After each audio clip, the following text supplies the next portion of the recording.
Hey everybody, how you doing? It's time for episode 53 of the PDG Advertising Podcast. It is Monday, the 5th of August 2019, and it is a thundery, dark, stormy day over Belfast, evening over Belfast. And we've got lots to go through, so let's get into it. So, for those of you who listen regularly, thank you. And secondly, you'll notice that I've been completely absent for about a week now. Episode 52. I can't even remember what was on episode 52. I've got my sheet of things to do and my little book here of all the ideas we take down for the PDG Advertising Podcast. But last week was kind of a special week, and it was really, really busy. So we've got in a really good rhythm with what we're doing, and all the ads and all the reporting and all the client interactions. But we're going through a transition in PDG advertising where we're kind of growing up a little bit.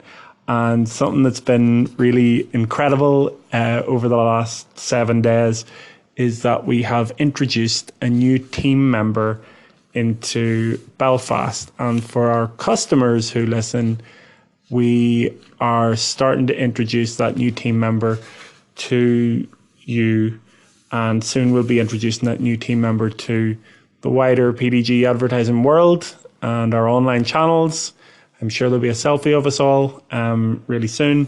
Our team member's name is Nicole, and Nicole is doing an immediately great job looking after our account management. So if you've been following the PDG advertising story so far, you'll know that we have Anthony, who looks after execution for customers, making sure that we do what we say we do in terms of design and making sure that we actually execute the things that we're supposed to do.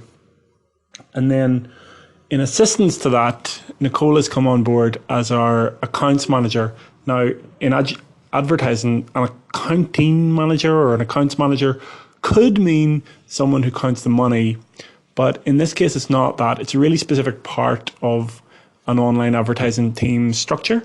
It's where and I'm going to bring this back to Mad Men. I don't think I've done this on the podcast before, but in Mad Men, if you watched it, Mad Men is a TV show about an advertising agency in the I'm going to say 40s. I don't know, whenever Kennedy was about, could be coming into the 50s or so. I don't know. It was a different time where it's a very male-dominated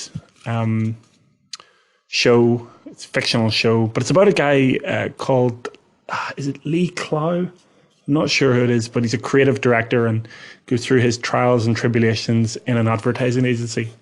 And the advertising agency is very clearly split down two sides. One is accounts management and one is creative. So being in an advertising agency, before I saw Mad Men, I might add, I saw this distinct difference between the two worlds of account management and creative. So on the creative side, you've got people who are executing stuff, actually doing the work and making sure it happens, like creating designs, creating copy, connecting up with media platforms. In Mad Men, it was TV was the new thing. In our world today, Facebook, Instagram ads are the thing where most attention is. And then the accounts management team were a totally different world of looking after clients, managing their expectations, making sure they're looked after and making sure they're happy with the work that we're doing. There is a difference in those disciplines. One requires extreme organization and likability on the accounts management side. And on the other side, the creative side, the actual execution, requires someone who can create and someone who can make things happen. And those two worlds can be quite separate. Now, what's really interesting about PDG advertising, if you think about it, before there was Anthony, there was just Peter and our wonderful contractors. But before the contractors were there, it was just Peter. And Peter had to live in the worlds of account management. By the way, I'm Peter. Peter had to live in the world of account management and also creative. So now we've brought on Anthony in terms of creative, and Peter looks after a lot of the account management, but still does a little bit of creative as well. Similarly, Anthony dips in and out of account management and does creative as well. But now our structure is such that we have Anthony doing creative, Nicole doing account management or getting into it. It's only our third day today. And that's the nice trio. So we've got a strategic direction from my point of view, and we've got a creative director, and we've got an accounts director. Now, we're a really young agency, and we're all young at this. So we're kind of finding our feet and working that out. But it's really interesting, actually, in the Mad Men environment. In the 40s and 50s, the depiction is that there would be no such thing as a woman accounts director or a female accounts director. So it's really cool that our first accounts manager, accounts director is female, and that I think says what's happened in advertising, where it's not male dominated anymore, and more to the power of that for sure. So this is a really excellent platform that we've got now to work from, and we're just working out, the kinks of working together and figuring out how we can bring out the best in each other and how all of that is going to run. So I hasten to add that we are nothing without our support of our contractors. So we have a number of contractors that work for us in different areas, and they're really special and they do a really, really great job. Most of them have been with us for quite a while, and they're really reliable and really strong, and that's really important. And I think it's awesome that we have those relationships, because the three of us couldn't do what we needed to do if we didn't have those relationships supporting us. So I'm hoping that we can turn those contractor relationships into even longer standing relationships in the future. But long story short, that's why there's been no podcast over the last week, because it's just been busy. It's been really busy with working all that stuff out, and it's busy enough with all our client obligations and our PDG advertising obligations. So it's not a complaint. It's awesome. I'm really pleased about it, and I'm glad that's what's happened. But that is what's happened. So we've got a number of we've got a lot of customers. The 95% of our customers are all are in regular contracts with us, where we have an amount of work to do each week for them, and we have goals to pursue each week. It's another customer that has a little bit less of a requirement in terms of just needs requirement now and then. So I thought it was very important to mention that we actually really care about that. We know that all customers don't need that regular, immediate monthly or weekly requirement, and some require, us to work with them when they need it, and we're able to provide that. So that's kind of cool. But it got me thinking about how often do you check in with that customer that they might need something, but you don't want to be pestering them. So every day would be bad. But, and I don't know, everyone, if you can hear that, but there's a plane just literally either about to crash into this apartment or just flying past really, really low. But it's the joys of living in between two airports in the middle of Northern Ireland. Anyway, so that cadence of getting in touch with people who, need something, I think that it's about once every 2 weeks or so is a good amount of time and to leave between, in inverted commas, pestering people, which I don't think you're doing. I think you're showing interest in their business and pushing them forward as well to do really great work. So I think that's the cadence of contact to annoyance. So another day, another round robin of checking in on all of our customers' adverts. Going right through the list, we were checking on adverts all day and making sure that they were productive. I use Asana to tick off each customer and say, yeah, we've checked that customer off. They're making money, they're profitable, or they're reaching the right amount of people, or they're pulling in the right amount of leads. All those things. We're looking for indicators that say that everything is good with that customer, and that's something that we upkept today. Where did our travels take us today? It took us so from making sure that we're getting in front of the right people for a luxury interior designer in London, all the way to Australia, where we're testing out some new showcase ads that, as far as I know, are similar to shopping adverts. And those shopping ads are going really well for that health customer in Australia. All the way to checking in to make sure that emails are being scheduled properly for a customer that owns relationships with about 30 hotels in the UK and Ireland. That's pretty cool. All the way to going a little bit deeper in terms of analytics about where our sales are coming from for a furniture customer in London. But every single customer actually there's another cool one where an education e-learning provider in the US, where their adverts were going really well, and we ended up increasing the budget on those adverts. So that was pretty cool. To also learning that it's a bank holiday in Canada, because we were waiting on a reply from one of our Canadian customers, and they checked in to let us know that they'll be coming back to us tomorrow, because it is a bank holiday in Canada.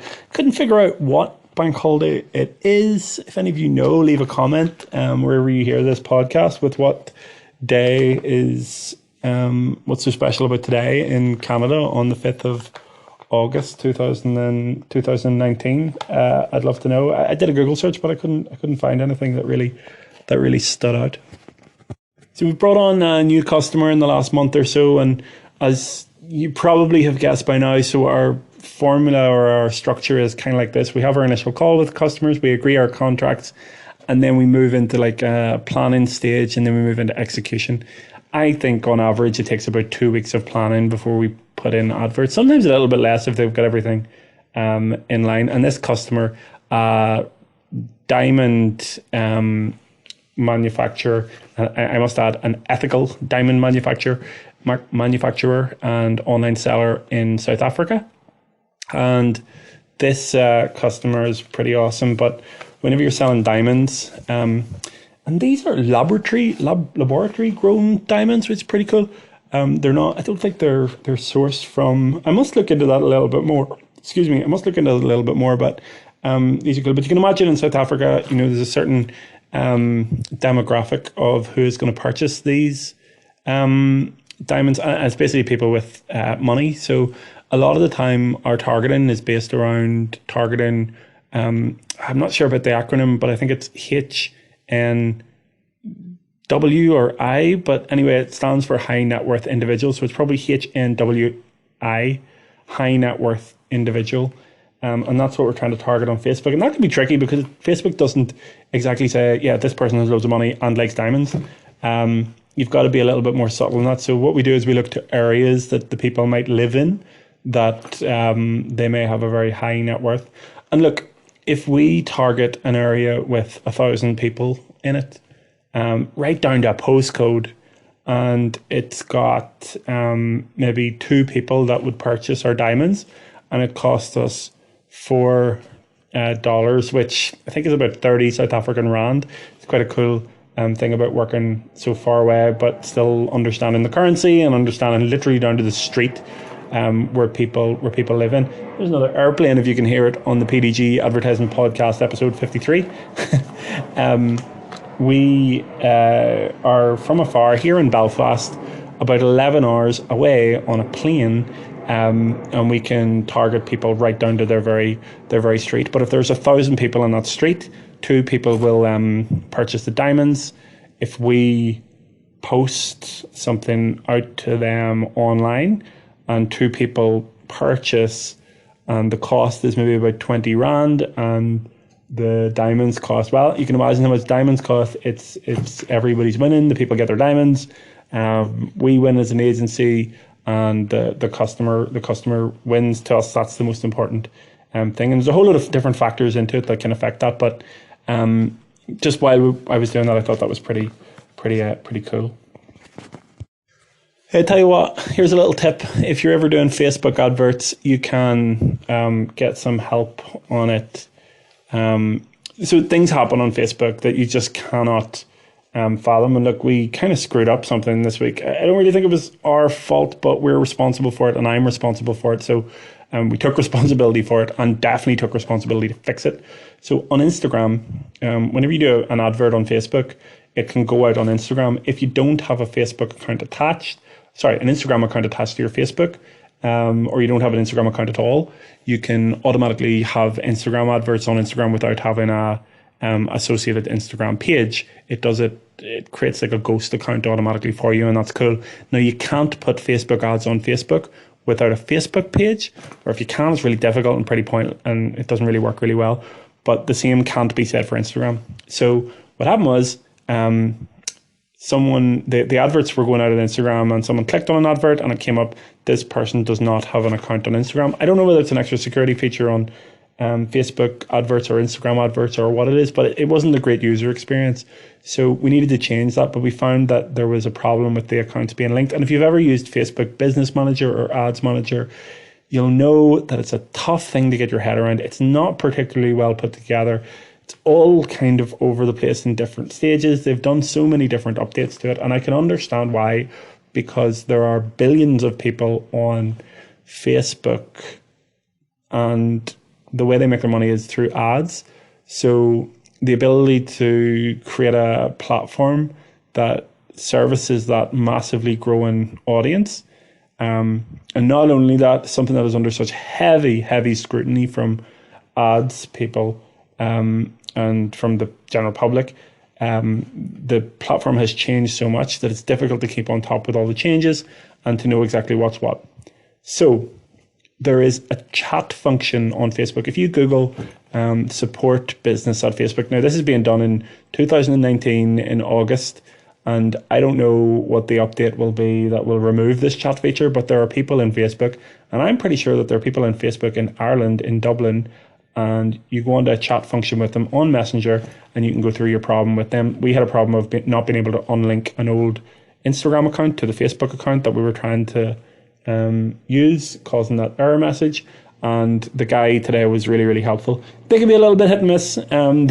There's I think the reps on Facebook side experience the same issue as we do as advertisers, where they don't know exactly how to help you because there's so many different places that it would be very difficult to become an expert of it.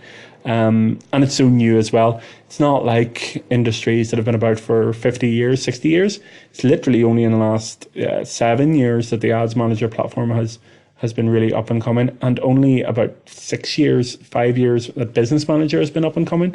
If you don't even know what Business Manager is, it's a thing that manages ad accounts, multiple ad accounts, and agencies would use it quite a lot. If you're a business owner, you'll probably be familiar with, Facebook Ads Manager. If you're a person that uses Facebook, you're probably familiar with Facebook profiles, but there's a million different levels to, I don't know if there's a million, but there's at least 1,000 different levels to Ads Manager, and it can be quite difficult. But the guiding light is there's a chat function. So even if you Google Facebook chat, it's not available in every country. It's definitely available in Belfast in the UK.